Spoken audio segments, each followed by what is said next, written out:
xibaar yu wér te wóor ca tàng-tàng ba abonnez-vous pour ngeen di mën di jot suñuy vidéo. dal leen ak jàmm seen chaîne bi di Buzz 221 HD kii di Khalifa Sall di ak personnalité politique bu kenn dootu présenté ci réew mi di Sénégal démb soloon na ay dàllam dem ba biir division des investigations criminelles daal di fay amal akub sàkkuteef ba noppi daal di fay jaaree daal di ŋàññ bu baax doxinu justice ci régime président Bassirou Diomaye Diakhar Faye si li ni mel kii di Khalifa Sall ne lu sababoon démb mu takkoon ay dàllam dem ba biir division des investigations criminelles moom mooy que ne daa demoon daal di leen di saytu ngir ñu daal di koy wax coow li nga xam ne moo fi amoon ba ñuy amal campagne électorale ñeel élection législative anticipée yi ci réew mi di Sénégal te muy siège taxawu Sénégal buñ taaloon te ne siège boobee daal di nekk propre këram ne da doon laaj élément wu dig yi fu enquête boobee daal di toll waaye ne enquêteurs yi joxuñ ko dara ci lu mu daal di mën a téye ndax ne ñooñee luñ ko daal di tontu moom mooy que ne amuñ benn élément bu bees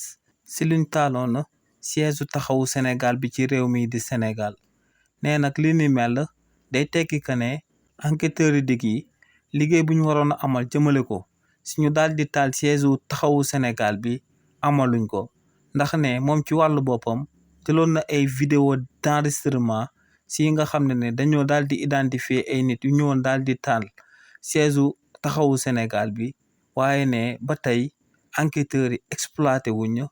vidéo d'enregistrement yooyee mu leen jébbaloon nee nag li ni mel lu muy tekki rek moom mooy que ne ci réewu Sénégal ci régime président Bassirou Diomaye Diakhar Faye justice à deux vitesses lañ fi daal di amee ndax ne bu fekkee ne waa parti bi di Pastef la fi nit daal di tooñ ne seetlu bum ci am moom mooy que ne dossier boobee dañ koy daal di gaawal ba képp ku ci laale wala nga daal di ciy taqee ñu daal di lay arrêté daal di lay jébbal yoon waaye nag ne bu nekkee akub dossier la bi nga xam ne dafa daal di concerné waa opposition bi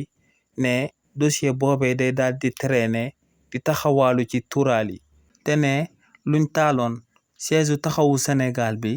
di propre këram doy na ci firnde te ne acte boobee acte criminel la ndax ne ci bés boobee amoon na ay nit yu doon nalaw ci kër gi